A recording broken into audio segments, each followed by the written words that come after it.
কি হলো? সবাই আজ এত চুপচাপ কেন? চুপ না থেকে আর কি উপায় আছে বলুন মহারাজ? আরে কি হয়েছে সেটা বলবে তো। বললেই তো ঝগড়া। দেখছেন মহারাজ, গোপাল কেমন প্যাঁচ দিয়ে দিয়ে কথা বলছে। তাই তো দেখছি। গোপাল, খুলে বলো বলো, কি বলতে চাইছো? আসলে মহারাজ, আমরা সবাই একটা অনুরোধ অনেকদিন আগেই করেছি, কিন্তু কিন্তু কি? কিন্তু মন্ত্রী মশাইয়ের বিরোধের কথা শুনে আপনি আমাদের অনুরোধ রাখেননি। কোথায় কি পান্তা ভাতে ঘি, হ্যাঁ, আমাকে জড়িয়ে দিল। আরে কি হয়েছে বলো, অত ভনিতা করো না। আমাদের বেতন বাড়াতে হবে মহারাজ। বাজারে জিনিসপত্রের যা আগুন দাম হয়েছে, তাই এই বেতনে আমাদের পোষাচ্ছে না। বুঝতে পারছি, কিন্তু সবাইকে এখন বেতন বাড়ালে মহারাজের রাজকোষে টান পড়বে, তাই না মহারাজ? হ্যাঁ, তা তো বটেই। আমার মতন একজন সৎ নিষ্ঠাবান উপদেষ্টাদায়ক মন্ত্রী থাকতে আমি এসব হতে দিতে পারবো না। মহারাজ, বিগত 3 বছর ধরে একই বেতনে কাজ করছি। নুন আনতে তো পান্তা ফুরিয়ে যাচ্ছে মহারাজ। বাড়িতে গিন্নিকে কোনো হাত খরচ দিতে পারি না বলে কত কথা শুনতে হয় জানেন মহারাজ। রাজসভায় ভাষণ না দিয়ে বাড়িতে গিন্নিকে শাসন করো। আমি আজকাল আমার গিন্নিকে যা শাসন করি না, আমার ওপরে ও টু শব্দটাও করতে পারে না। তাহলে কি দাঁড়ালো? তোমাদের বেতন এখন বাড়ানো হচ্ছে না।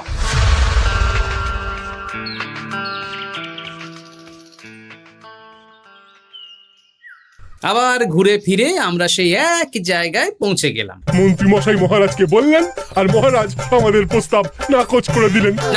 এভাবে হবে না, অন্য রাস্তা ভাবতে হবে, অন্যভাবে চিন্তা করতে হবে। ঠিক বলেছ গোপাল, মন্ত্রী মশাইকে এমন ভাবে নাকে দড়ি দিয়ে ঘোরাতে হবে যাতে উনি নিজেই বেতন বাড়ানোর প্রস্তাবটা মহারাজের সামনে পেশ করেন। হ্যাঁ, সুযোগ তো আসবেই। দেখি কি করা যায়।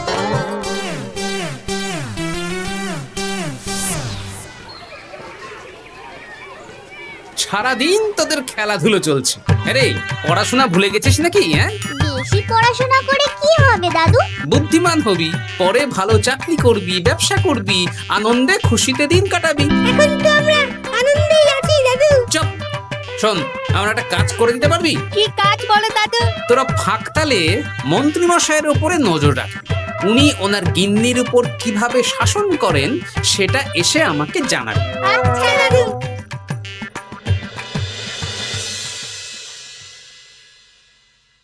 এই শোনো না, কান খোলা আছে? চট করে বলে ফেলো, ঝট করে শুনে ফেলি। একটা তোমার কাছে আবদার করছি। আবদার? রাগ করে না জানো? হ্যাঁ, তা কি আবদার শুনি? আমাকে 5টা মোহর দেবে গো। 5 মোহর? সামান্য 5 মোহরই তো, দাও না গো। একটা জিনিস না আমার পছন্দ হয়েছে, কিনবো। আমার কাছে এখন 5 মোহর নেই, ট্যাগ খালি। একদম বাজে কথা বলবে না তো। আমি মোহর চাইলেই তোমার ট্যাগ খালি হয়ে যায় না। এই বিরক্ত করো না তো। তুমি জানো 5 মোহর রোজগার করার জন্য আমাকে কত খাটতে হয়, কত পরিশ্রম করতে হয়? কি পরিশ্রম করো শুনি? রোদ ঝড় জল পেরিয়ে রাজসভায় চাকরি করতে যাই গিন্নি। সে তো যেতেই হবে। তাহলে তুমি বলো, আমাকে কত পরিশ্রম করতে হয়, কত মাথা খাটাতে হয়। মাথা ঘামাতে ঘামাতে আমার মাথার সব চুল যে উঠে গেল। এ উঠে যাক, তুমি আমাকে এত কথা না বলে 5টা মোহর দেবে কিনা বলো সেটা। তুমি কি এমন পরিশ্রম করো যে তোমাকে 5 মোহর দেব? বেশ, দিতে হবে না। এবার আমার পরিশ্রমের মূল্য আমি বুঝে নেব।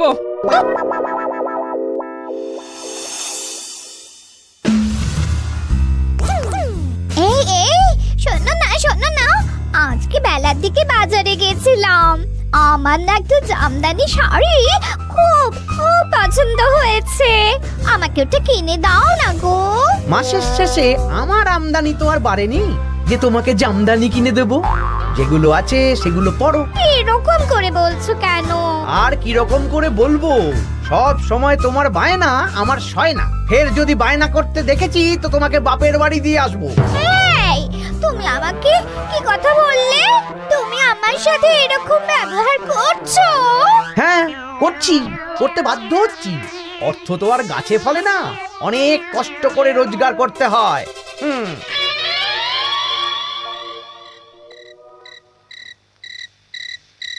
আহ, কি সুন্দর গন্ধ। গন্ধেই প্রাণটা ভরে গেল গিন্নি। আজকে রাতে কষা মাংস আর রুটি, প্রাণ পেট সব ভরবে। হ্যাঁ, খাবার আগে পরিশ্রমের মূল্য দিতে হবে, না হলে আমার বানানো খাবার স্পর্শ করবে না। পরিশ্রমের মূল্য সেটা আবার কি গিন্নি? এই 2 মোহর দিতে হবে। মানে এই যে হাত পুড়িয়ে রান্না করলাম সেটার মূল্য। আগুনের সামনে বসে বসে রুটি মাংস বানাতে বুঝি কষ্ট হয় না? কিছুই তো বুঝতে পারছি না। তুমি নিজেই তো সন্ধেবেলা আমাকে কত কথা বললে। এখন আমি যা যা পরিশ্রম করব, পরিশ্রমের মূল্য তোমার কাছ থেকে কড়াই গন্ডায় বুঝে নেব। বাপরে বাপ, তাহলে এখন এই রুটি মাংস খাওয়ার জন্য 2 মোহর দিতে হবে? হ্যাঁ, নইলে নিজে রান্না করে খাবে। উফ, কি জ্বালা। এই নাও 2 মোহর, এবার খাই। স্বচ্ছন্দে।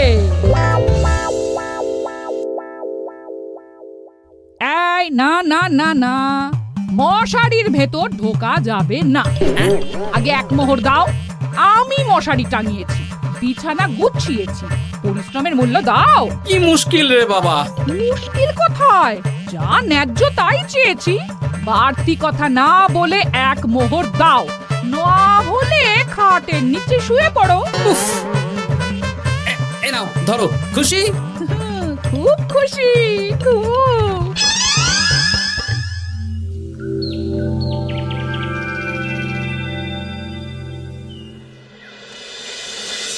ফতুয়াটা কোথায় গেল? ফতুয়া। আরে ও গিন্নি, এই না তোমার ফতুয়া, আমি কেচে মার দিয়ে শুকিয়ে রেখেছি।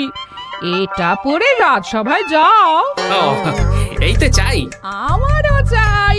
তোমার আবার কি চাই? 2 মোহর, পরিশ্রমের মূল্য দিলে দাও, না হলে খালি গায়ে রাজসভায় যাও। হ্যাঁ, উফ, কি জ্বালা। জ্বালা কিসের? আমি তো আমার পরিশ্রমের মূল্য চাইছি। হ্যাঁ, এই নাও ধরো। এরকম খুচখাচ নাচে একবারে বলো তো কত মোহর লাগবে? তুমি তো আমার কাছের লোক, তাই প্রত্যেকদিন 3 মোহর করে দিও। হ্যাঁ, প্রত্যেক দিন? হ্যাঁ, প্রত্যেক দিন। আমার হাত খরচ গো। উফ, কি জ্বালা। ওই দেখ, দাদু কিরকম শুকনো আমসত্ত্বের মতো মুখ করে আসছে। কি হলো দাদু? দিদার সাথে ঝগড়া হয়েছে নাকি? না না, ঝগড়া না, অনেক জ্বালা। তোদের আর কি বলবো। যাই হোক, ওই মন্ত্রী মশাইয়ের খোঁজ নিয়েছিলি? হ্যাঁ দাদু, গতকাল সন্ধ্যাবেলা মন্ত্রী মশাই শাসন দেখে এলাম, ভাষণ শুনে এলাম। কিরকম? গতকাল সন্ধ্যাবেলা আমার না একটু জামদানি শাড়ি খুব খুব পছন্দ হয়েছে। মাসের শেষে আমার আমদানি তো আর বাড়েনি যে তোমাকে জামদানি কিনে দেব। সব সময় তোমার বায়না আমার সয় না। ফের যদি বায়না করতে দেখেছি তো তোমাকে বাপের বাড়ি দিয়ে আসবো। আচ্ছা, এই ব্যাপার। এই তো এবার আমার জ্বালা মিটবে, চিন্তা কমবে। কিসের জ্বালা, কিসের চিন্তা দাদু? সেসব জেনে কাজ নেই তোদের ভোলার দোকানের মিষ্টি খাইয়ে দেবো। হ্যাঁ, এখন রাজসভায় যাব, তারপর দুপুর বেলা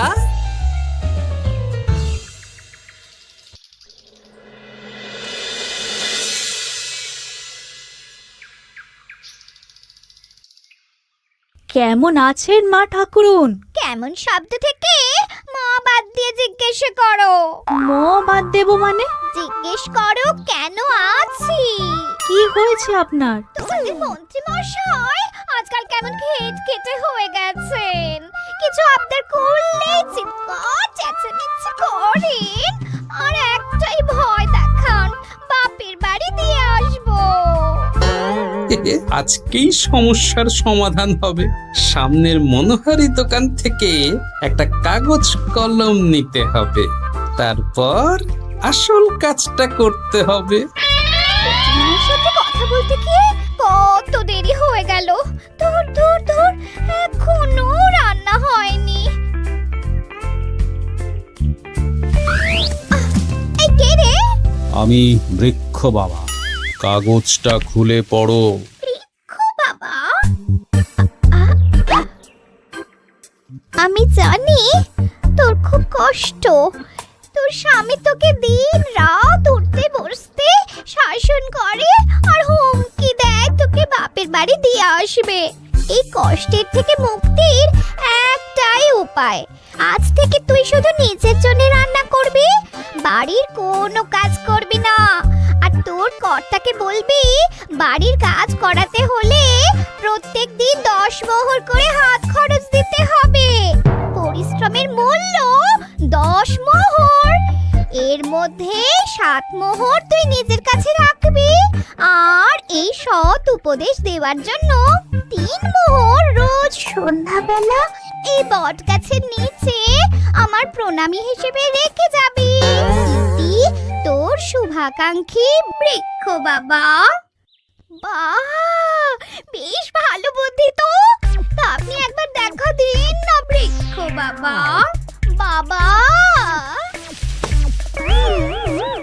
বটগাছে কলা, কি অলৌকিক কাণ্ড! জয় বাবা, জয় বাবা।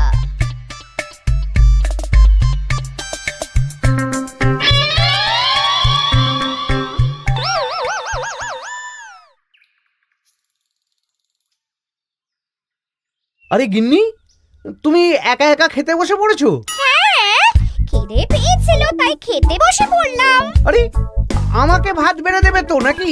তোমার খাবার তুমি রান্না করে দাও, আমি নিজের মতন রান্না করেছি, নিজে খাচ্ছি। এই ছেড়েছে, আমি রান্না করতে পারি নাকি? রান্না করতে পরিশ্রম লাগে, তাই আগে পরিশ্রমের মূল্য দাও। প্রত্যেক দিন 10 মোহর, তারপর রান্না করব, ঘরের কাজ করব। এই তো মহা মুশকিল। কোনো মুশকিলের ব্যাপার না। না, দেখি বাইরে ভোজনালয়ে কিছু খাবার পাওয়া যায় কিনা। দেখো এত বেলায় খাবার পাও কিনা। তাছাড়া বাইরে তেল ঝাল খাবার খেয়ে শরীর খারাপ করলে আমাকেই তো দেখতে হবে। তখন কিন্তু আমার পরিশ্রমের মূল্য 15 মোহর প্রতিদিন হয়ে যাবে। কি জ্বালা! কোনো জ্বালার ব্যাপার নেই, আমি খেয়ে উঠে চট করে রান্না করে দিচ্ছি। তুমি 10 মোহর প্রস্তুত রেখো। আচ্ছা, সন্ধ্যেবেলা দেবো।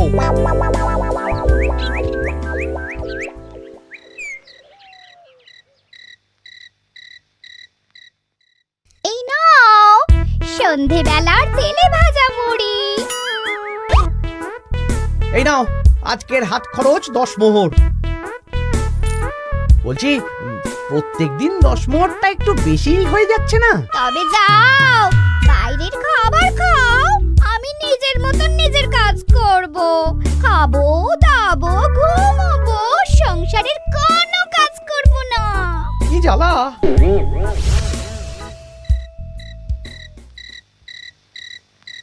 ধন্যবাদ বৃক্ষ বাবা, আপনার দেওয়া বুদ্ধিতে কাজ হয়েছে। এই যে আপনার প্রণামী 3 মোহর আমি এই বটতলায় রেখে গেলাম। জয় বৃক্ষ বাবা, জয়।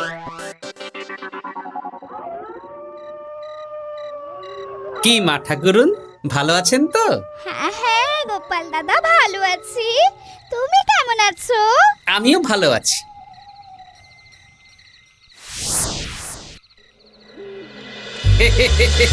এই তো ওষুধে তার মানে কাজ হয়েছে, 3 মোহর পেয়ে গেলাম। এই নাও গিন্নি, 3 মোহর, তোমার আজকের পরিশ্রমের মূল্য। তুমি এত ভালো হয়ে গেলে কবে থেকে গো? আমার আবদার শুনছো যে? তুমি আমার 7টা না 5টা না, একটা মাত্র বউ, আবদার তো শুনতেই হবে। হ্যাঁ,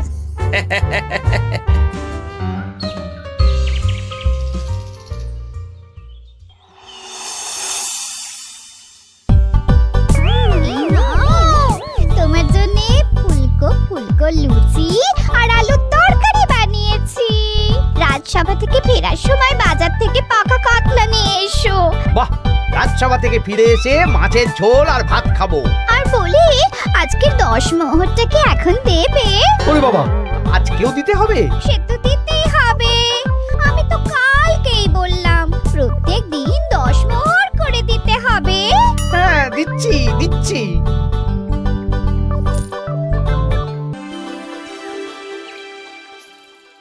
মন্ত্রীমশাই কেমন আছেন? আপনার মুখটা কেমন শুকনো শুকনো লাগছে। শুকনো তো হবেই, প্রত্যেক দিন গিন্নিকে হাত খরচ বাবদ 10 মোহর করে দিচ্ছি। 500 মোহর বেতন পাই। এইভাবে চলতে থাকলে 300 মোহর তো গিন্নিকেই দিতে হবে। সে তো দিতেই হবে, মা ঠাকুরুন এত পরিশ্রম করেন। আমিও আমার গিন্নিকে রোজ 3 মোহর করে হাত খরচ দিই, কিন্তু আমার মনটা বেশ ফুরফুরেই আছে।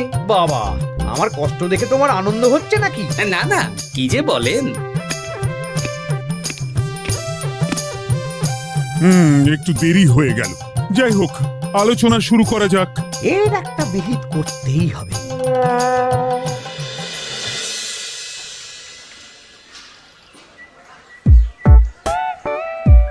বলি, কাতলা মাছ কত করে দিচ্ছিস রে?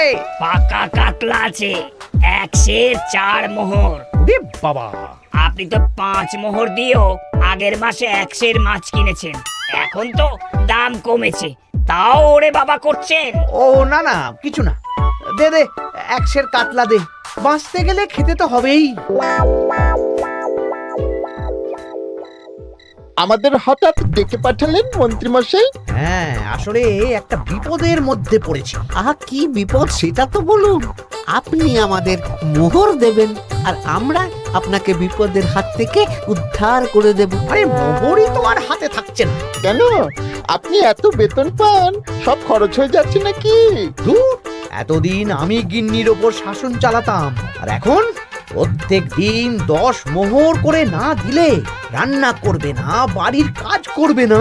আরে বাবা রে, প্রত্যেকদিন 10 মোহর মানে তো মাসে 300 মোহর। আমি 500 মোহর বেতন পাই, তার মধ্যে 300 মোহর গিন্নিকে দিয়ে দিই। আমার হাতে থাকে 200 মোহর। এই দিয়ে বাজার দোকান কিভাবে করব সেটাই তো বুঝে উঠতে পারছি না। মহারাজকে বলুন বেতন বাড়াতে, তাহলেই তো সমস্যার সমাধান হয়ে যায়। কিন্তু কদিন আগেই তো মহারাজকে বললাম যে বেতন বাড়াতে হবে না। আপনি এই রাজ্যের মন্ত্রী, আপনি বুঝিয়ে বললে মহারাজ ঠিক শুনবেন। ঠিক বলেছিস।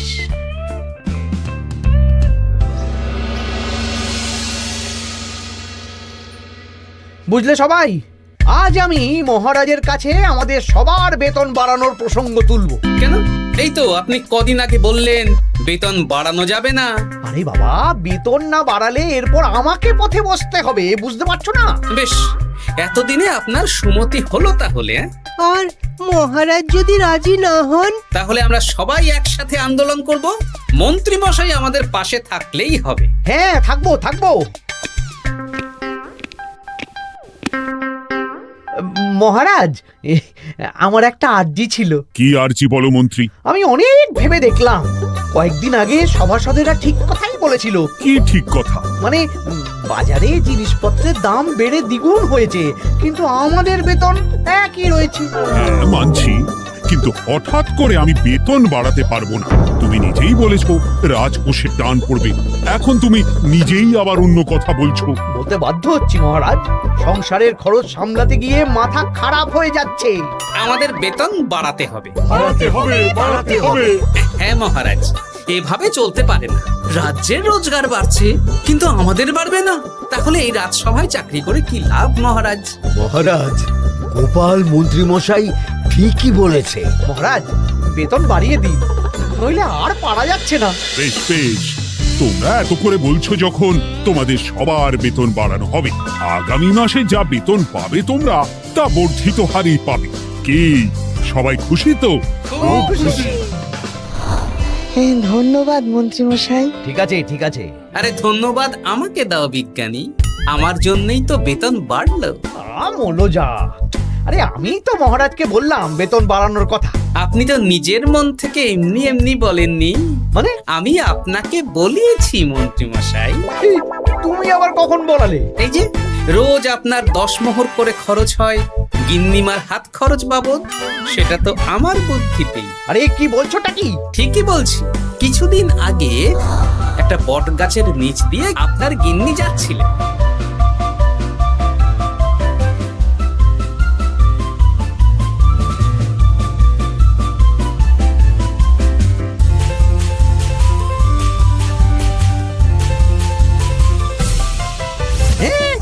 সব তোমার বুদ্ধিতে? হ্যাঁ, শুধু তাই নয়, গিন্নিমা রোজ রাতে বটতলায় 3 মোহর করে বৃক্ষ বাবার জন্য ওরফে আমার জন্য রেখে যাবে, আর আমি সেটা দিয়েই এতদিন আমার গিন্নিকে হাত খরচ দিচ্ছিলাম।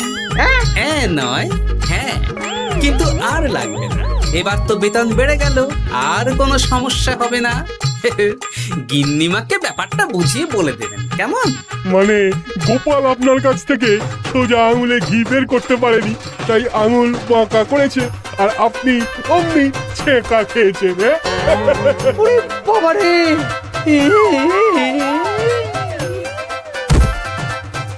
এই তোলো তোলো, মন্ত্রী মশাইকে তোলো, যা ছ্যাঁকা খেয়েছেন এখন কদিন আর ওনার জ্ঞান ফিরবে না। ওই তো চিকিৎসা শুরু করো।